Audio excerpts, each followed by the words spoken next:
Hi hello నమస్తే. నేను anchor శివాజీని. ఈ రోజు మన స్పెషల్ గెస్ట్ హజరత్ సయ్యద్ షాబుకారి బాబా ఆస్థాన పీఠాధిపతి అల్తాఫ్ బాబా గారు ఉన్నారు. అల్తాఫ్ బాబా గారు ఇక్కడ 429 ఉర్సు మహోత్సవాలు జరుగుతున్నాయి. అలాగే ఇక్కడ కొన్ని సంఘటనలు జరుగుతున్నాయి. ఎన్టీపీఎస్ వాళ్ళు ఇబ్బంది పెడుతున్నారు.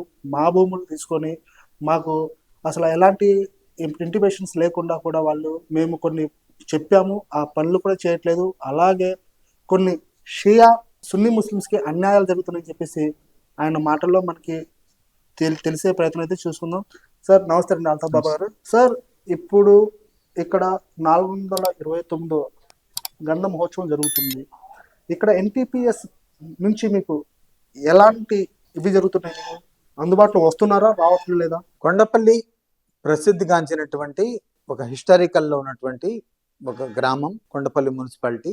ఈ ప్రాంతంలో భిన్నత్వంలో ఏకత్వం అనే విధంగా కులమతాలకు అతీతంగా హజరత్ సయ్యద్ షాబుకారి దర్గా, ఈ దర్గాకు సంబంధించినటువంటి 18 ఎకరాలు సుమారు ఎన్టీడీపీఎస్ నిర్మాణం జరిగినప్పుడు ఎటువంటి అనుమతి లేకుండా ఆ 18 ఎకరాలే కాకుండా కర్బలా మసీదు 16 ఎకరాలు కానీ, షాబుకారి మసీదు సంబంధించిన 4 ఎకరాల 50 సెంట్లు కానీ, అట్లాగే మసీదు గట్టకు సంబంధించినటువంటి 11 ఎకరాలు కానీ, అదేవిధంగా కర్బలా మసీదును పూర్తిగా డిమాలిష్ చేయడం కానీ, ఖాజా మసీదును తొలగించడం కానీ, ఈ రకంగా చాలా మసీదులు తొలగించారు. చాలా సమాధులు, పురాతనమైనటువంటి సమాధులు సైతం తవ్వేసి డిమాలిష్ చేసి అక్కడ ఎన్టీడీపీఎస్ నిర్మాణం, ట్రైనింగ్ ఇన్స్టిట్యూట్ కానివ్వండి, యూడిబిల్డి క్వార్టర్స్ కానివ్వండి, సెక్టార్ 2 క్వార్టర్స్ కానివ్వండి, నిర్మాణాలు చేశారు. ఆనాడు ఏదో జరిగిపోయింది. ఆనాడు ఉన్నటువంటి పరిస్థితులు దృష్ట్యా ఎవరు చెప్పినా కూడా పట్టించుకునే పరిస్థితి లేదు. వాళ్ళు ఏదైతే ఎక్వైర్ చేశామని చెప్పి మా అనుమతి లేకుండా, వక్ఫ్ బోర్డు అనుమతి లేకుండా ఈ డబ్బులు ఎకరానికి 2000 రూపాయలు చొప్పున ఏ సంస్థకి సంబంధించినటువంటి ఒక బౌద్ధుల పంజాకు సంబంధించిన 10 ఎకరాలు తీసుకున్నారు అనుకోండి, ఈ సంస్థకి సంబంధించిన 10 ఎకరాలకి ఎకరం 2000 రూపాయలు చొప్పున బ్యాంకులో కోర్టు ద్వారా డిపాజిట్ చేసి మేము ఆ ఇంట్రెస్ట్ అమౌంట్ సంవత్సరానికి తీసుకోవాలి. అంటే ఎకరానికి 2000 అంటే 10 ఎకరాలకి 20,000. 20,000కి ఇంట్రెస్ట్ ఎంత, బ్యాంక్ ఇంట్రెస్ట్ ఏ విధంగా ఎంత వస్తుంది, దాన్ని ఏ విధంగా మనం ఒక లాయర్ని పెట్టి మళ్ళీ అక్కడ పిటిషన్ వేసి అవన్నీ చేయాలంటే వచ్చే ఆదాయం ఎంత, మేము తీసుకునేది ఎంత, లాయర్కి ఇచ్చింది ఎంత. అంటే లాయర్ ఫీజుకి మినిమం ఒక 5,000 ఇవ్వాలన్నా కూడా ఈ 20,000కి వచ్చే సంవత్సరానికి ఏదైతే ఇంట్రెస్ట్ వస్తుందో ఇది కనీసం ఒక 2,000 రూపాయలు వస్తుంది. ఈ 2,000 రూపాయల ఇంట్రెస్ట్ కోసం 5,000 రూపాయలు లాయర్కి ఫీజు ఇచ్చి తీసుకొచ్చి చేసేదంటే ఆ సంస్థ బతకాలా, చచ్చిపోవాలా? ఆ విధంగా మా విలువైనటువంటి భూములన్నీ కూడా ఎన్టీటీపీఎస్ కానీ, ఐఓసీ ల్యాండ్ కానీ ఇవన్నీ తీసుకున్నాయి. సరే, అందరికీ ఒకే న్యాయం చేశారా అంటే వేరే వాళ్ళ స్థలాల్లో ఏదైతే తీసుకున్నారో వాళ్ళందరికీ ఉద్యోగాలు ఇచ్చారు. ఏదైతే మసీదులకు సంబంధించిన ముతవల్లీలు కానీ, పంజాలకు సంబంధించిన ముతవల్లీలు కానీ, దర్గాలకు సంబంధించిన ముతవల్లీలు కానీ వీళ్ళకి ఎటువంటి జాబులు ఇవ్వలేదు, వీళ్ళకి సరైనటువంటి అవకాశాలు ఇవ్వలేదు. ఆర్థికంగా పూర్తిగా ఆ దర్గాలు ఇవాళ ఉరుసు మహోత్సవాలు చేయాలంటే చందాలు అడుక్కొని చేసే పరిస్థితులు వచ్చాం. బాబు అయ్యా అని అడుక్కునే పరిస్థితికి వచ్చాం. ఏదైతే విలువైనటువంటి భూములు, మా భూముల్లో మీరు వెలుగుని నింపుతున్నారు, మీరు బాగుపడ్డారు, మీరు అవార్డు రివార్డులు తీసుకుంటున్నారు, మీరు ఒక్కొక్క శాలరీ లక్షలు తీసుకుంటున్నారు, కానీ మాకు కనీసం ఉరుసు మహోత్సవం చేయడానికి మౌలిక సదుపాయాలను చేయాల్సిన బాధ్యత మన ఎన్టీడీపీఎస్ సంబంధించినటువంటి సిఎస్ఆర్ ఏదైతే ఫండ్ ఉందో ఆ ఫండ్కి చైర్మన్ కలెక్టర్ గారు, జిల్లా కలెక్టర్ గారి దృష్టికి మన పార్లమెంటు సభ్యులు కేసినేని చిన్ని గారు, మైలవరం నియోజకవర్గ శాసనసభ్యులు వసంత వెంకట కృష్ణప్రసాద్ గారు కలెక్టర్ గారి దగ్గర తీసుకెళ్లి మాట్లాడించారు. ఉరుసు మహోత్సవాలు జరుగుతున్నాయి, అది కూడా విజయవాడ రాజధానికి అతి దగ్గరలో ఉన్నాము. ఈ రాజధానిలో అతి దగ్గరలో ఉన్నటువంటి ఈ కొండపల్లి ఒక హిస్టారికల్ ప్రాంతం. పార్లమెంట్ పరిధిలో, విజయవాడ పార్లమెంట్ పరిధిలో మేరీమాత ఉత్సవాలు కానివ్వండి, కనకదుర్గమ్మ వారి విజయవాడ ఉత్సవాలు కానివ్వండి, ఇవన్నీ కూడా ఏ విధంగా చేశామో అదే విధంగా దర్గా ఉత్సవాలు కూడా మేము చేస్తాం అని పార్లమెంట్ సభ్యులు పోయిన సంవత్సరం ఉరుసు మహోత్సవంలో చెప్పడం జరిగింది. గత 6 నెలల నుంచి వారు బ్రహ్మాండంగా ఉరుసు మహోత్సవాలు చేస్తామని చెప్పి 3 నెలల కిందట కలెక్టర్ గారి దగ్గర తీసుకెళ్లి కూర్చోబెట్టారు. కలెక్టర్ గారు అన్నదానానికి అయితే ₹1,00,00,000 ఖర్చు అయింది. 1,00,000 మందికి అన్నదానం జరిగింది. పలావ్, చికెను, కట్ట ఇవన్నీ చేయాలంటే 1,00,000 మందికి కనీసం ₹1,00,00,000 ఖర్చు అయింది. అన్నదానం అయితే మేము చేయలేము, కానీ మౌలిక సదుపాయాలు, రోడ్లు, డ్రైనేజీ, మురుగుదొడ్లు కానీ, అట్లాగే డెకరేషన్ కానీ, లైటింగ్ కానీ ఎటువంటి ఇబ్బంది లేకుండా ముళ్ళ కంచెలు తొలగించడం కానీ, వాటర్ బాటిల్స్ కానీ ఇవన్నీ చేస్తామని చెప్పి కలెక్టర్ గారు సమీక్షా సమావేశంలో చెప్పడం జరిగింది. మళ్ళీ తర్వాత అన్ని శాఖల అధికారులతో సమీక్ష నిర్వహిస్తామని చెప్పారు. గత 3 నెలలు 4వ నెల వచ్చినా కూడా ఇప్పటి వరకు కలెక్టర్ గారు సమీక్ష జరపలేదు. కలెక్టర్ గారికి ఆవకాయ పచ్చడి ఉత్సవాలు చేయడానికి టైం ఉంది, కానీ మా దర్గా ఉత్సవాలు చేయడానికి, సమీక్ష చేయడానికి మాత్రం వారికి టైం లేదు. మళ్ళీ ఇందులో ఆంతర్యం ఏమిటో మాకైతే తెలీదు. సబ్ కలెక్టర్ గారిని పంపించారు.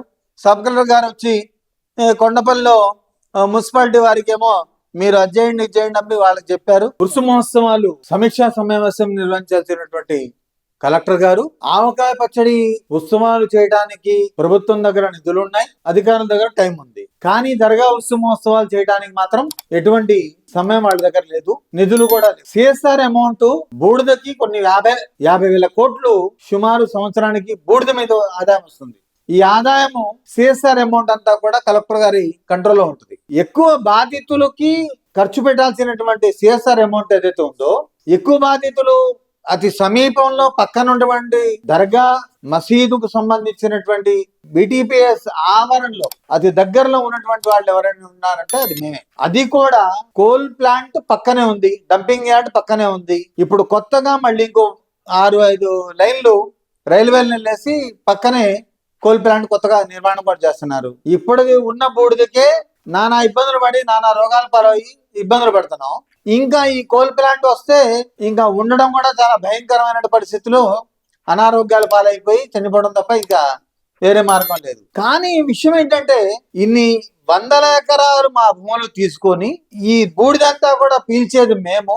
5 పూట్ల నమాజ్కి వచ్చే భక్తులేమో మసీదుకి వచ్చే వాళ్ళు కూలి పని చేసి వెళ్ళినట్టు నమాజ్కి వచ్చి బయటికి వెళ్తే తెల్ల బట్టలు నల్ల బట్టలుగా మారిపోతున్నాయి. దర్గాలో 10 నిమిషాలు వచ్చి కూర్చొని ప్రార్థన చేసుకుందాము అంటే దర్గాలో కూర్చునే పరిస్థితి లేదు.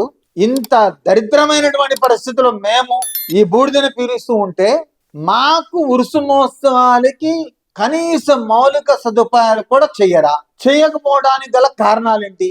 ఒకవైపు పార్లమెంట్ సభ్యులు అన్ని మతాల వారికి న్యాయం చేయాలనే ఉద్దేశంతో కనకదుర్గమ్మ వారి విజయవాడ ఉత్సవాలు, మేరీమాత ఉత్సవాలు, దర్గా ఉత్సవాలు 3 మతాలకు కూడా సమన్యాయం చేయాలనే ఉద్దేశంతో మైలవరం నియోజకవర్గ శాసనసభ్యులు అట్లాగే ఎంపీ గారు కలెక్టర్ గారి దగ్గర సమీక్ష పెడితే ఇవాళ దాకా కనీసం వారు ఇక్కడ రావడానికి, సందర్శించడానికి ఎటువంటి సమయం వాడి దగ్గర లేదు. కనీసం నిధులు ఇచ్చే పరిస్థితి కూడా లేదు.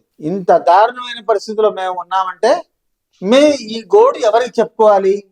మేము చెప్పుకోవటానికి మాకెవరు?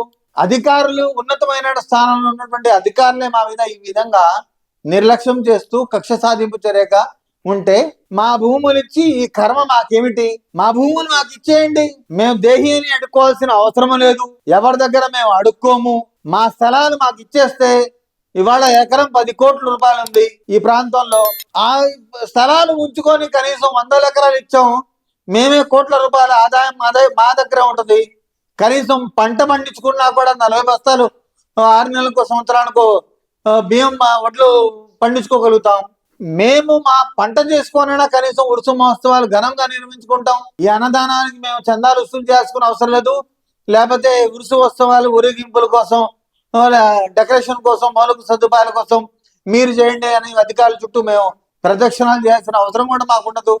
మా విలువైనటువంటి భూములు మాకు ఇచ్చేయండి, లేదా మీకు ఆ భూములు కావాలంటే దానికి సంబంధించిన ఏదైతే వాల్యూ భూములు ఉన్నాయో వేరే చోట ఇవ్వండి, వేరే చోట అయినా కనీసం మాకు ఆ భూములు ఏర్పాటు చేయండి. మా పంజాలు మీ VTPS వచ్చి, IOC ప్లాంట్లు వచ్చి మాకు ఉద్యోగాలు ఇవ్వక మా పంజాలు, మా మసీదులు, మా దర్గాలు అన్ని కుంటుపడిపోయి సంస్థలన్నింటినీ మీరు వచ్చి మమ్మల్ని నాశనం చేస్తారా? మమ్మల్ని పూర్తిగా అడుక్కునే స్థితిలోకి తీసుకొస్తారా? అరే, ఒక ప్రాజెక్ట్ వచ్చిందంటే మేము అంతా సంతోషించాలి, అందరూ బాగుండాలని కోరుకోవాలి. కానీ మేము ప్రాజెక్ట్ వచ్చిందని చెప్పి మేము దరిద్రరేఖకు దిగిపోయి పూర్తిగా ఉరుసు ఉత్సవాలు చేయడానికి కూడా మేము మా దగ్గర సరైనటువంటి ఏర్పాటు లేకపోతే మా గోడు ఎవరికి చెప్పుకోవాలి? ఇప్పుడు మీరు పూర్తిగా ఇది చెప్తున్నారు.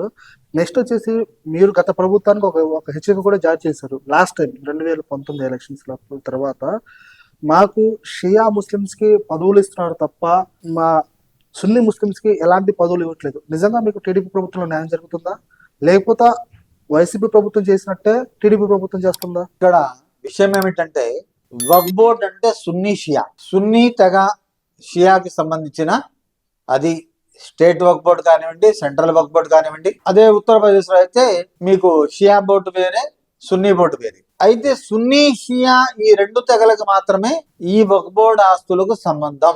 దర్గాలు గాని, మసీదులు గాని, పీర్ల పంజాలు గాని ఇవన్నీ ఉన్నాయి.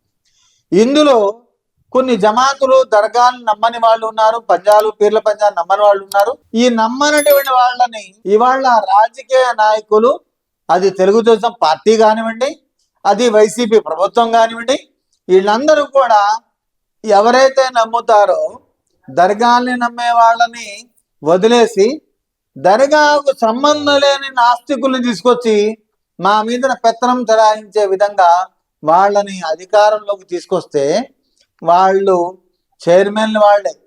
గత ప్రభుత్వంలో వైసీపీ ప్రభుత్వంలో మేము చెప్పాం, బాబు ఇది అసలు వక్ఫ్ బోర్డు చైర్మన్ ఎవరు అంటే తబ్లీగ్ జమాత్ సంబంధించిన వాళ్ళు, లేకపోతే ఇతర జమాతులకు సంబంధించిన వాళ్ళు, దర్గాలు నమ్మని వాళ్ళు, దర్గాకు సంబంధం లేని వ్యక్తులు తీసుకొచ్చి మీరు చైర్మన్లుగా ఎన్నుకుంటే మా దర్గాల వ్యవస్థ పూర్తిగా నాశనం అయిపోయింది అని చెప్పి ఎన్నిసార్లు చెప్పినా వాళ్ళు మా మాట వినలా. ఫైనాన్స్ కార్పొరేషన్ వాళ్లే, ఉర్దూ అకాడమీ వాళ్లే, హజ్ కమిటీ వాళ్లే, అన్ని పదవులు ఎమ్మెల్సీలు ఇచ్చినా ఏది ఇచ్చినా కూడా అన్ని పదవుల్లో వాళ్లే ఉంటారు. వక్ఫ్ బోర్డులో ఉన్నటువంటి ఉద్యోగాలు కూడా చిన్న స్థాయి నుంచి పై స్థాయి దాకా వాళ్లే ఉద్యోగాలు చేస్తున్నారు. హజ్ కమిటీలో వాళ్లే చేస్తున్నారు. ఇంకా అహ్లే సున్నత్ వల్ జమాత్ ఏదైతే 80% జనాభా ఉన్నారో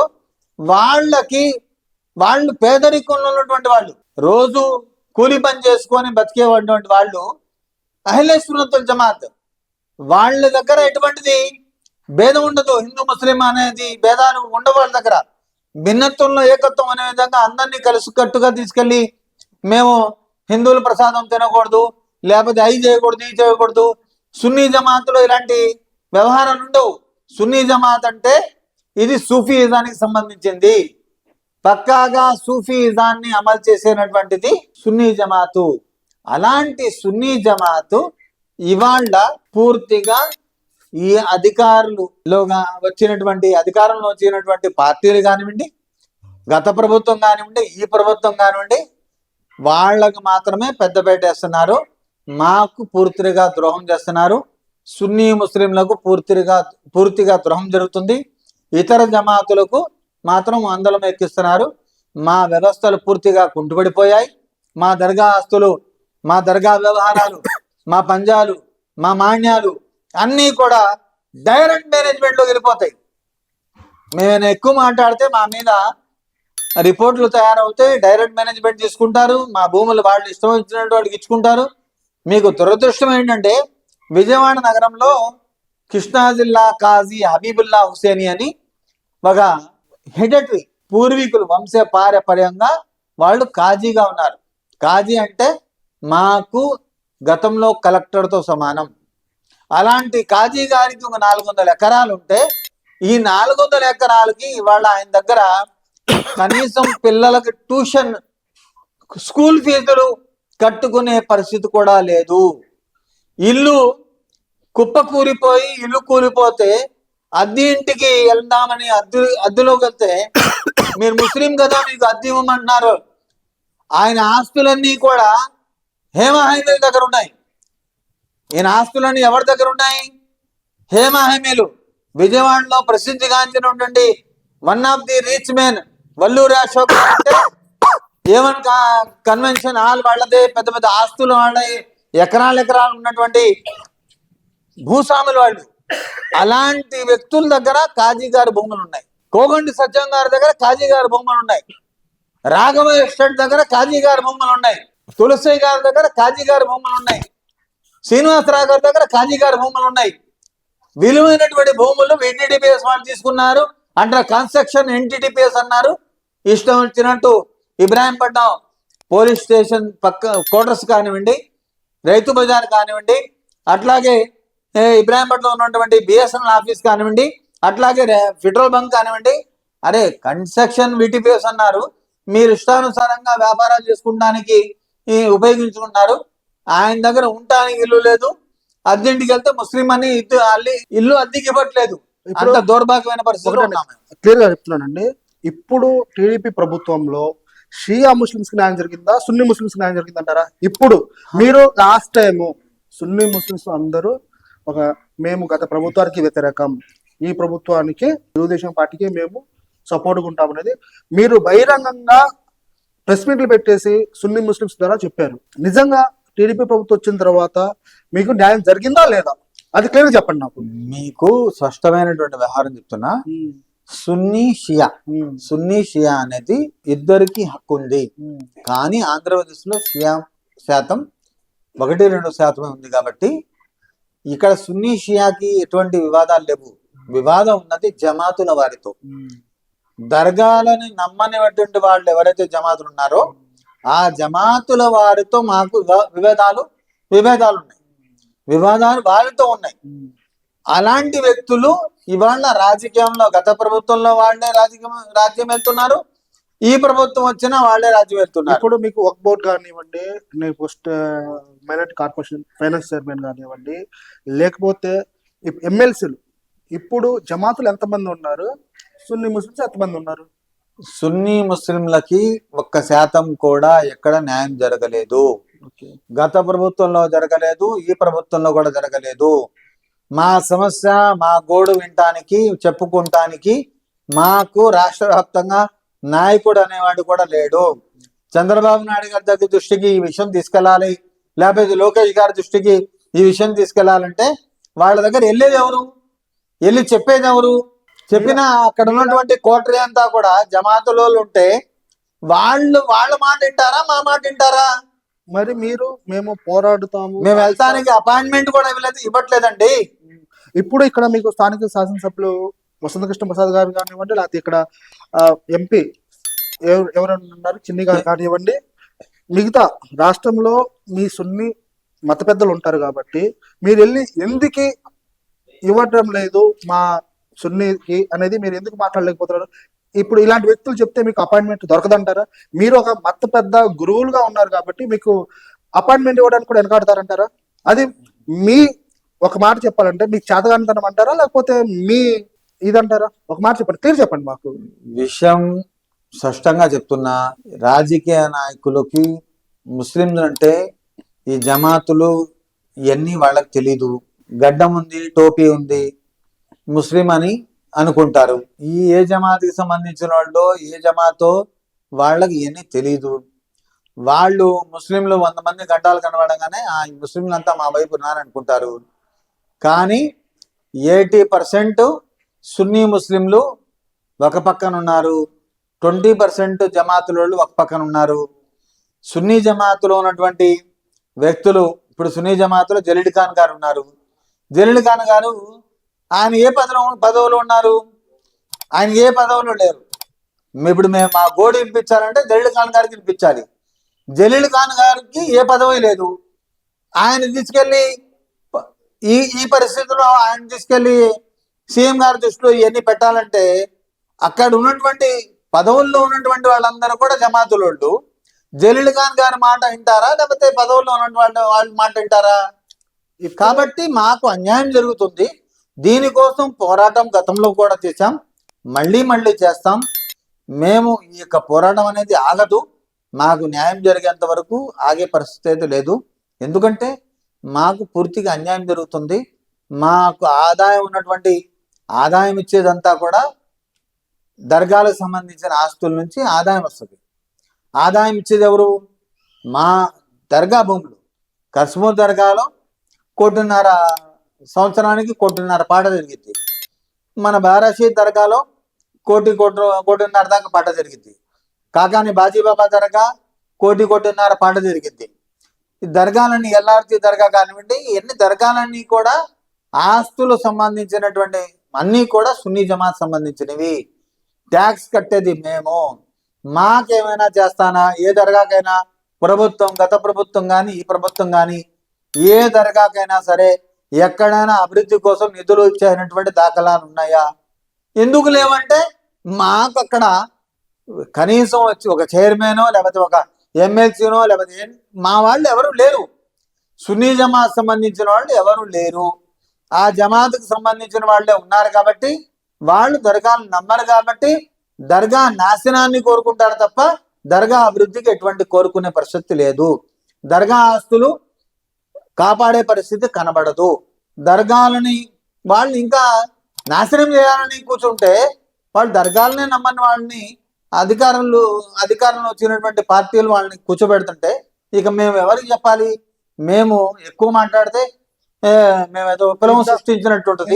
ఇందాక మీరు ఒకటి మాట అన్నారు, సున్నీ ముస్లిమ్స్, షియా ముస్లిమ్స్, జమాతులు మొత్తం మేము ముస్లిమ్సే కానివ్వండి ఇప్పుడు, కానీ మాకు న్యాయం చేయట్లేదు. మీరు ముస్లిమ్స్ అందరూ ఒకటైనప్పుడు మీకు ఎందుకు న్యాయం జరగట్లేదు? ఇక్కడ విషయం ఏంటంటే సున్నీ ముస్లింలు అనేది చాలా పేదవాళ్ళు. సున్నీ ముస్లిం అనేది మాకు ఇతర దేశాల నుంచి ఎటువంటి ఫండ్స్ రావు. ఓకే, మాకు వచ్చేది ఆ దర్గాల్లో ఉన్నటువంటి హుండీలు, లేకపోతే దానికి సంబంధించిన ఆస్తులు, ఏదైనా అద్దులు ఏదైనా వస్తే అంతవరకు తప్ప ఈ భక్తులు ఆ భక్తుల్లో కూడా సగం మంది హిందువులే వస్తారు. హిందువులు వేస్తున్నటువంటి కానుకలు, దర్గాల్లో వచ్చినటువంటి కానుకల ద్వారా మీద ఉత్సవాలు చేసుకుంటాం తప్ప మాకు సౌదీ నుండో లేకపోతే కువైట్ నుండో లేకపోతే రియాద్ నుండో ఇంకా ఇతర దేశాల నుంచి మాకు ఎటువంటి ఫండ్స్ రావు కాబట్టి మేమేదో కూలి పని చేసుకొని ఉన్న దాంట్లో ఏదైనా భక్తి శ్రద్ధలతో కానుకలు వేసుకొని పండగలు చేసుకున్నాం తప్ప మాకేదైనా ఫండ్స్ వచ్చి మేము కూడా ఫండ్స్ బయట నుంచి కోట్ల రూపాయల నిధులు తీసుకొచ్చి ఆ జకాత్ డబ్బులు కానీ కోట్ల రూపాయల నిధులు తీసుకొచ్చి మేము కూడా వైట్ అండ్ వైట్ వేసి ఇష్టానుసారంగా అక్కడ సభలు ఇక్కడ సభలు పెట్టుకొని ఇవాళ కడపలో రేపు జనవరిలో ఇస్తమా జరుగుతుంది. గవర్నమెంట్ వాళ్ళకి 3 కోట్ల రూపాయలు ఇస్తుంది. గతంలో నంద్యాలలో జరిగింది, గవర్నమెంట్ వాళ్ళకి కోట్ల రూపాయలు ఇస్తుంది. దర్గా ఉత్సవాలకి ఎందుకు ఇవ్వట్లేదు? వాళ్ళు ముస్లిం వీళ్ళు ముస్లిం అన్నప్పుడు దర్గా సొమ్ము, దర్గా ఆస్తులన్నీ గవర్నమెంట్ ట్యాక్సులు కట్టించుకుంటుంది. దర్గా ఆస్తులన్నీ గవర్నమెంట్ తీసుకుంది. మాకు చేయాల్సింది పోయి ఎవరు చేస్తున్నారు? ఎవరు చేపిస్తున్నారు? అక్కడ ఎవరైతే చైర్మన్లు ఉన్నారో, అక్కడ ఎవరైతే ఎమ్మెల్సీలు ఉన్నారో, అక్కడ ఎవరైతే ఎమ్మెల్యేలు ఉన్నారో వీళ్ళందరూ కూడా ఆ జమాతులకు సంబంధించిన వ్యక్తులు ఉన్నారు కాబట్టి వాళ్ళ జమాతులకు న్యాయం చేసే విధంగా ఒక ప్రణాళికబద్ధంగా తీసుకెళ్తున్నారు. సున్నీ జమాత్కి సంబంధించినటువంటి నాయకులు ఎవరు లేరు కాబట్టి, ఆ స్థాయిలో నాయకులు లేరు కాబట్టి వాళ్ళు న్యాయం చేసే పరిస్థితి కూడా లేదని సందర్భంగా తెలియదు.